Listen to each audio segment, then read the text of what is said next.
बिस्मिल्लाहिर्रहमानिर्रहीम, अस्सलाम वालेकुम। आज हम आपके लिए लाए हैं बहुत ही मजेदार चिकन कोन की रेसिपी जो कि जायके में बेहतरीन है। चिकन कोन बनाना बहुत ही आसान है, शाम की चाय और बच्चों के लंच बॉक्स के लिए बहुत ही अच्छी रेसिपी है। तो चलिए जल्दी से बनाते हैं ये मजेदार सी रेसिपी। चिकन कोन बनाने के लिए हमने 1 पाव चिकन ली है। चिकन की हमने छोटी छोटी सी बोटियां बना ली हैं। आप चाहें तो चिकन को बिल्कुल कीमा भी कर सकते हैं। अब इसमें हम कुछ मसाले ऐड करेंगे। आधा चाय का चम्मच के बराबर हमने इसमें कुटी हुई लाल मिर्चें ऐड की हैं। आधा चाय का चम्मच हमने इसमें जीरा पाउडर ऐड किया है। 1 खाने का चम्मच हमने इसमें तंदूरी मसाले का ऐड किया है। थोड़ा सा हम इसमें नमक ऐड कर देंगे, नमक ख्याल से डालिएगा। 1 चाय का चम्मच के बराबर हमने इसमें अदरक लहसुन का पेस्ट लिया है। इसके अलावा हमने 1 चाय का चम्मच सिरके का लिया है, तो बहुत ज्यादा सिरका ऐड मत कीजिएगा। आधा कप हम इसमें दही ऐड कर देंगे, तो बहुत ही अच्छी फ्लेवरफुल यहाँ पे हम चिकन तैयार कर रहे हैं, क्योंकि हमें इससे मजेदार सी चिकन कोन्स बनानी है।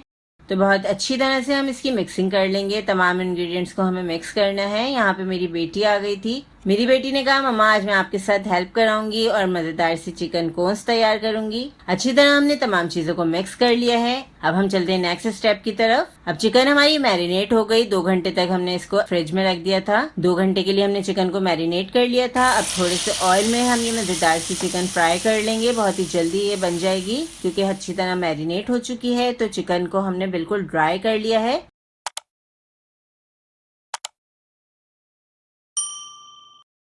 अब हम इसमें थोड़ी सी वेजिटेबल्स ऐड करेंगे। आधा कप के बराबर हमने शिमला मिर्च ली है। आधा कप हमने कॉर्न्स लिए हैं। तो वेजिटेबल्स आप अपनी मर्जी के मुताबिक ऐड कर सकते हैं, चाहे तो गाजर और बंद गोभी भी ऐड कर दें। यहाँ पे हमारे पास शिमला मिर्च और कॉर्न्स थे तो हमने वही ऐड कर दिए थे। अब 1 मिनट हम सब्जियों के साथ चिकन को अच्छी तरह पका लेंगे। अब चिकन को हम ठंडा कर लेंगे। यहाँ पे हमने ब्रेड स्लाइसिस लिए हैं। ब्रेड आपकी फ्रेश होनी चाहिए। 1 दिन पुरानी ब्रेड भी आपकी चल जाएगी, लेकिन इससे ज्यादा अगर पुरानी ब्रेड में आप ट्राई करेंगे तो फिर आपके चिकन को सही नहीं बनेंगे। अब ब्रेड के कॉर्नर्स हम निकाल लेंगे और इन ब्रेड के कॉर्नर से हम ब्रेड क्रम्स बना लेंगे या कोई और बहुत मजेदार सी रेसिपी। अब बेलन से हम ब्रेड के स्लाइसेस को बेल लेंगे। बिल्कुल पतला हम ब्रेड के स्लाइसेस को बेलेंगे। यहाँ पे हमने ब्रेड के स्लाइसेस को बेल लिया है। साइड चेंज करके भी हम इसको पतला कर लेंगे, क्योंकि समटाइम्स ऐसा होता है ब्रेड के स्लाइसेस काफी मोटे होते हैं। तो अच्छी तरह से हमें ब्रेड के स्लाइसेस को पतला करना है ताकि कोन्स बनाने में हमें मुश्किल ना हो। तो आप ख्याल रखिएगा, एक तो आपकी ब्रेड फ्रेश होनी चाहिए।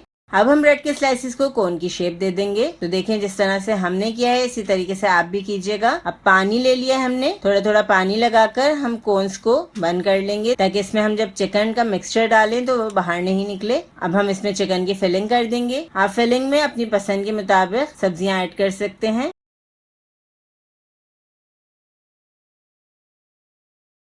अब थोड़ा सा हम इसमें चीज रख देंगे ताकि मजेदार सा इसमें फ्लेवर आ जाए। चीज क्योंकि बच्चों को भी बहुत पसंद होती है, तो हमने थोड़ा सा चीज ऐड कर दिया। आप चाहें तो बगैर चीज के भी ये मजेदार से चिकन कोन्स बना सकते हैं। अब अच्छी तरह से हम इसको सील कर देंगे। थोड़ा थोड़ा हमने पानी लगा लिया था। अब इन मजेदार सी चिकन कोन्स की हम कोटिंग करेंगे। तो कोटिंग के लिए हमने अंडा ले लिया है। उसमें हमने थोड़ा सा मिल्क ऐड कर दिया था। थोड़ी सी हमने लाल मिर्च और नमक भी ऐड कर दी है। अब अच्छी तरह से इसकी मिक्सिंग कर लेंगे। बहुत ही अच्छी जबरदस्त इससे कोटिंग बन जाती है। अंडे में आपको आधा कप के बराबर मिल्क ऐड करना है। आप चाहें तो पानी भी ऐड कर सकते हैं। अब अच्छी तरह से हम कोन्स को कोट कर लेंगे। ये वही ब्रेड के कॉर्नर्स हैं जो हमने निकाले थे, उससे हमने ब्रेड क्रम्स बना लिया। फ्रेश ब्रेड क्रम्स यूज किए हमने, तो आप ड्राई वाले भी यूज कर सकते हैं। वैसे फ्रेश ब्रेड क्रम्स से भी बहुत अच्छी सी कोटिंग हो जाती है, काफी क्रिस्पी रहते हैं ये भी। अब तमाम चिकन कोन्स को हमने कोट करके रख लिया है। थोड़ी देर के लिए हम इसे फ्रिज में रख देंगे, तकरीबन 10 से 15 मिनट के लिए, ताकि जो हमने ब्रेड क्रम्स की कोटिंग की है वो अच्छी तरह से सेट हो जाए। तो आप भी इसी तरह कीजिएगा। थोड़ी देर के लिए ब्रेड क्रम्स की कोटिंग करके फ्रिज में रख दिएगा। अब ऑयल को हमने गरम कर लिया था मीडियम हाई फ्लेम पर, क्योंकि तमाम चीजें अच्छी तरह पकी हुई हैं। तो हम मीडियम हाई फ्लेम पर ये मजेदार से चिकन कोन्स फ्राई करेंगे। अगर आप हल्की आंच पे करेंगे तो एक तो ब्रेड है वो बहुत ज्यादा ऑयल अब्जॉर्ब कर लेती है। तो आप मीडियम हाई फ्लेम पे ही ये मजेदार से चिकन कोन्स फ्राई करिएगा। गोल्डन कलर आने तक हम इसे फ्राई कर लेंगे। बहुत ज्यादा डार्क कलर नहीं करेंगे, क्योंकि चिकन कोन्स को जब हम बाहर निकालेंगे तो इसका कलर और भी ज्यादा डार्क हो जाएगा। अगर आप फ्राइंग के टाइम भी बहुत ज्यादा डार्क करेंगे तो आप आप ख्याल रखिएगा गोल्डन कलर होना चाहिए। अब अच्छी मजेदार सी हमारे यहाँ पे चिकन कोन्स तैयार हो गए हैं। तो आप किसी भी सॉस के साथ इसे सर्व कर सकते हैं। आप देख सकते हैं कितने अच्छे स्नैक्स हम घर पे भी बना सकते हैं, जो कि बच्चों को भी बहुत पसंद आते हैं और बड़ों को भी ये स्नैक्स बहुत अच्छे लगते हैं। लंच बॉक्स वगैरह के लिए भी बिल्कुल परफेक्ट रेसिपी है। तो आपको रेसिपी कैसी लगी हमें जरूर बताइएगा और रेसिपी को ट्राई जरूर कीजिएगा। अल्लाह हाफिज।